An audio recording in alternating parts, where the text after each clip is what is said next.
They laughed while children begged for water. They beat women with whips. They unleashed dogs on prisoners just to hear them scream. And then, just months later, they stood trembling, waiting to die. Their names were Irma Grese, Elisabeth Volkenrath, Juana Bormann, and they weren't soldiers. They were women. Ordinary women who became some of the most feared and sadistic figures in Nazi Germany. When British troops liberated Bergen-Belsen in April 1945, they didn't just uncover thousands of rotting corpses. They found the women who created that hell, smiling, clean, pretending they had nothing to do with it. But history didn't forget. And when the trials were over, they were sentenced to hang. This is the story of the female guards of Bergen-Belsen, and why their public execution is one of the most haunting, unforgettable moments in modern history.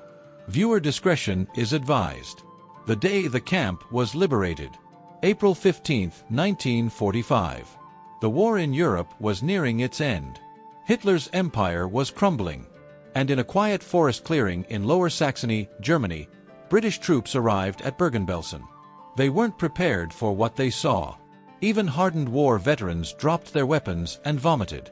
There were bodies everywhere, not hundreds, thousands, lying in piles, skin stretched over bone, some half-eaten by rats. Others still alive, crawling through the corpses, eyes glazed, barely human anymore.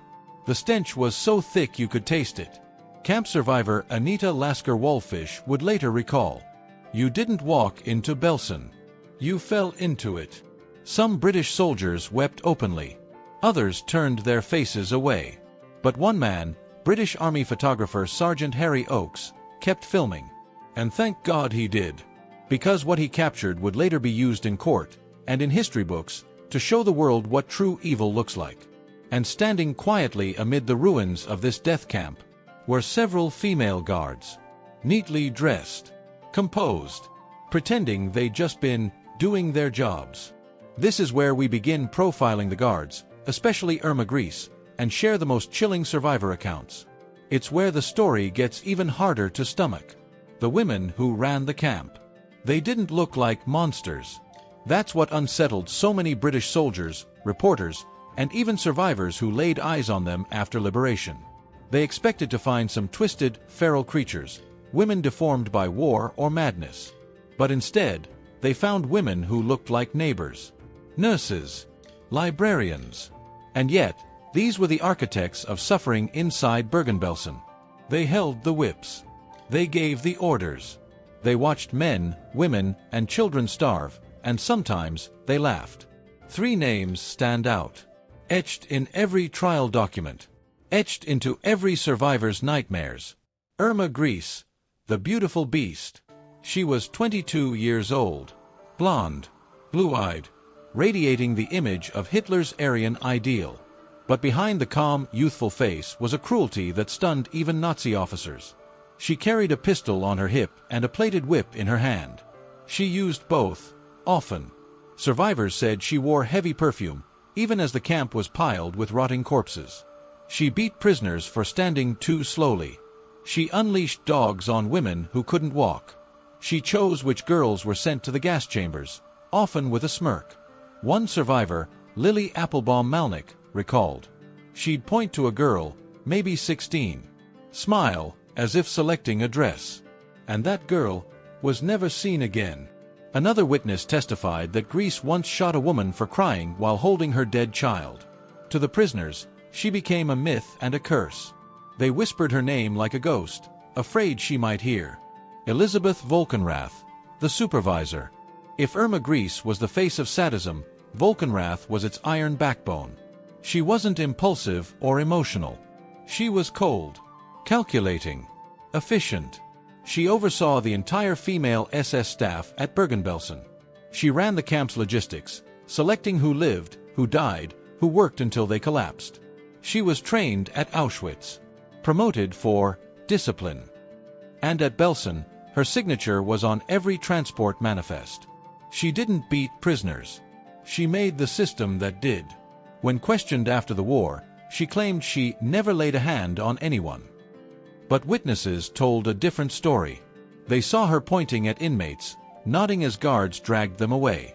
In one chilling account, she reportedly said. "They'll die anyway. Better we choose who goes first." Juana Bormann, the dog woman. She was older than the others, nearly 50. And she didn't carry a gun. She carried a leash. Juana Bormann was known for her use of attack dogs, huge German shepherds trained to kill. Prisoners described her strolling through the barracks, dog at her side, waiting for someone to move too slowly or speak out of turn. One survivor testified that Bormann ordered her dog to maul a child to death, then laughed when the mother screamed. Her nickname inside the camp? The woman with the dogs. But outside the wire, she looked like a grandmother. British soldiers were stunned to see her smiling during early interrogations, even feeding her dogs from her hand.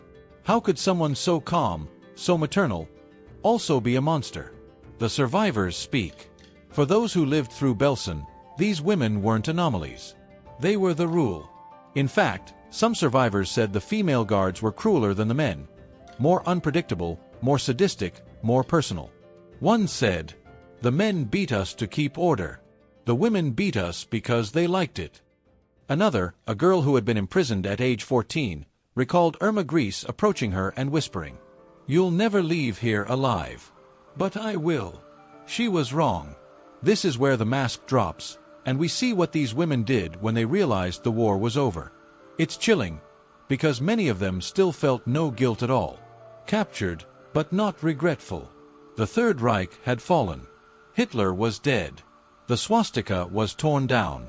And in the ruins of Germany, those who once ruled with terror were now prisoners. But what's most chilling about the female guards of Bergen-Belsen is that even after the liberation of the camp, many of them didn't run. They didn't weep. They didn't beg. They didn't even seem afraid. Some simply stayed, waiting to see what would happen next. Caught in the act, yet still smirking. When British troops entered the camp, they rounded up SS officers and guards, men and women alike, and forced them to witness the aftermath. Footage exists, real film, shown at the Belsen trials, of Irma Grese standing stiffly as emaciated corpses are piled beside her. She doesn't flinch. She doesn't turn away. Some British officers noted she looked bored. One officer later said, "She carried herself like someone who thought this was all beneath her, as if we should be thanking her for her service." And she wasn't the only one. Elisabeth Volkenrath, when captured, insisted she had only followed orders, that she had no personal hatred toward the prisoners. Juana Bormann, when questioned about the dogs, she claimed, "They were only following commands. I never told them to kill." Even as she was shown testimonies, evidence, names, dates, she sat quietly, insisting she'd done nothing wrong. But the survivors told a different story. Photographed like celebrities. During their detention, British and Allied photographers were given access to the prisoners. They took photos of the female guards in custody, some still in their uniforms, others wearing civilian clothes. And the result? Shocking. Irma Grese is seen smiling in one photo, her blonde hair neatly tied back, hands behind her back as if posing for a portrait. It went viral in post-war papers. The press dubbed her the Blonde Beast. Others called her the most beautiful killer in history. But the survivors knew better. They saw vanity where there should have been horror. They saw pride where there should have been shame. Not mad, just empty. Psychological reports from British interrogators noted something disturbing about several of the women. They weren't insane. They weren't delusional. They were calm, ordinary, emotionless. One psychiatrist wrote of Irma Grese, "She speaks of hangings, beatings, and executions with no more emotion than describing her daily breakfast. I do not believe she feels guilt. I do not believe she is capable of it." The guards were stripped of their SS status, locked behind British barbed wire, awaiting the tribunal that would change everything. But for weeks, they showed no remorse. And that silence, it spoke louder than any scream. Now we enter the courtroom, where the world got its first look at these women. What happens here will shake public conscience and ignite a firestorm across Europe. The Belsen Trial begins. September 17, 1945. In the war-shattered city of Lüneburg, inside a makeshift British military courthouse, the first major Nazi war crimes trial after the Holocaust began. It was called the Belsen Trial. The accused, 45 men and women, including the most feared guards of Bergen-Belsen and Auschwitz. But what shocked the world wasn't just the testimony. It was who was sitting in the front row. Women. Not victims. Not witnesses. Female executioners. And they weren't monsters. They looked like teachers, secretaries, housewives. But the stories the survivors told would tear through the courtroom like a knife. The world watches. This trial wasn't held in secret. The British invited the press, and for the first time in history, the world saw what justice looked like for Holocaust crimes. Newspapers in London, Paris, New York, and even neutral Sweden ran headlines like, "The Angel of Death on Trial. Blonde sadist faces British court. Women without mercy." Newsreels were filmed. Radio broadcasters described the stench survivors said still clung to the uniforms. And at the center of it all was a 22-year-old woman with pale skin and an unreadable expression. Irma Grese. The charges: torture, murder, starvation, sadism. Each defendant was accused of war crimes, a new term still being defined. But the evidence was overwhelming. Witnesses described Grese shooting prisoners at random from watchtowers. One testified that Bormann laughed as a girl was torn apart by dogs. Another recounted Volkenrath personally selecting women for death marches and gassing. The testimonies were horrifying, but clear. And what made them even more chilling? The calmness of the accused. Most showed no reaction. Some even smiled or whispered to one another during breaks. One British reporter described them as quiet as schoolgirls, but surrounded by death. The survivors take the stand. This was the first time Holocaust survivors publicly described what had happened inside the camps. One woman, Anita Lasker-Wallfish, testified that she saw Grese select young girls for execution based on nothing but her mood. "She liked to see us afraid," Anita said. "Sometimes she'd smile and walk away. Other times, she'd point. That was the end." Another survivor spoke of Volkenrath ordering a woman beaten with a rubber truncheon until she miscarried, then having the corpse thrown in the latrine. Tears filled the courtroom. Journalists were seen openly crying. Even some of the British guards assigned to the courtroom broke down. Irma Grese takes the stand. She didn't stammer. She didn't cry. Irma Grese stood and answered questions with a chilling composure. She admitted working at Ravensbrück, Auschwitz, and Belsen, said she had been assigned by the SS, and was just doing her duty. When asked about beatings, she said calmly, if a prisoner broke rules, they were punished. That was normal. When asked about the selections for gas chambers, "I was ordered. I obeyed. I did not kill anyone personally." But the courtroom didn't buy it. A former inmate stood up and screamed, "Liar! You smiled when you chose my sister." The judge banged the gavel. The room fell silent. But something had changed. No one saw just a girl anymore. They saw a symbol of what happens when cruelty hides behind a pretty face. Now we approach the moment of truth, the verdict, the sentences, and the horrifying clarity that some of these women would not leave the courtroom alive. Unflinching judgment. November 17, 1945. After nearly 2 months of testimony, 240 witnesses, and countless graphic photographs, the court was ready to speak. A hush fell over the room. Even the most defiant defendants seemed to shrink slightly in their seats, as if, for the first time, they felt the eyes of the dead watching them.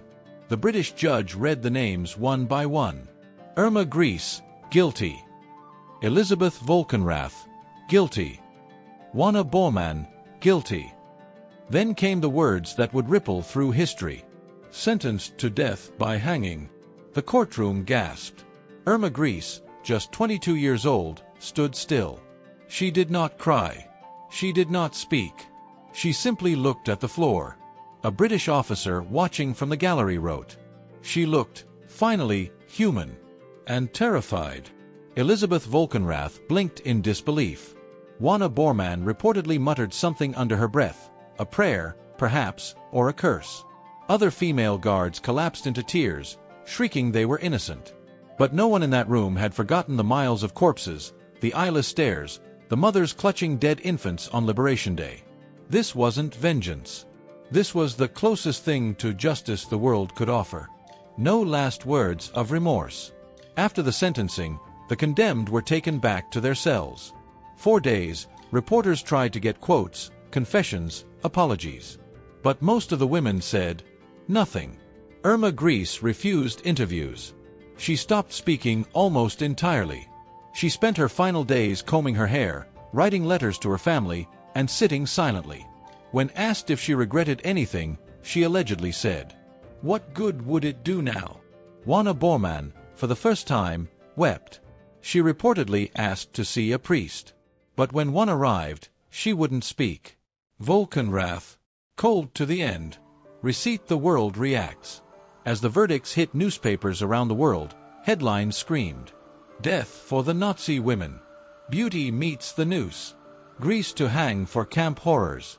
Photos of Greece, blonde, youthful, accused of unimaginable cruelty, became icons of Nazi sadism. But not everyone was satisfied. Some survivors felt it wasn't enough.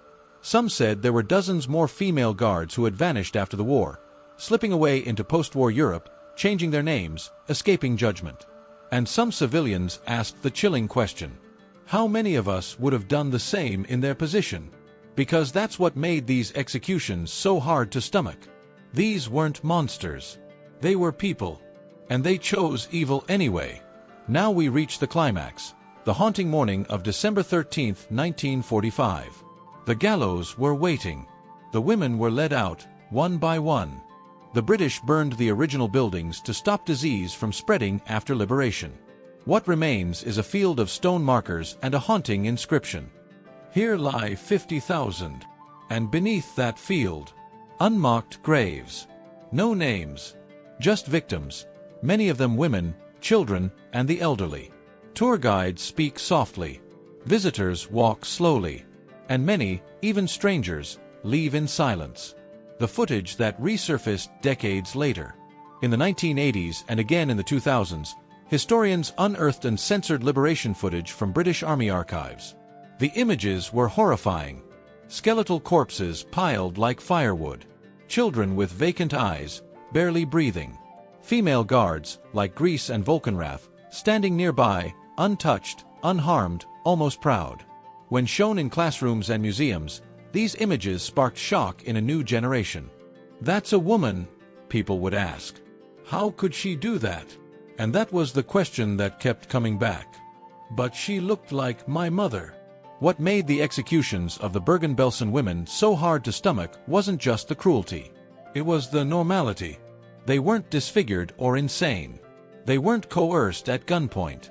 They chose.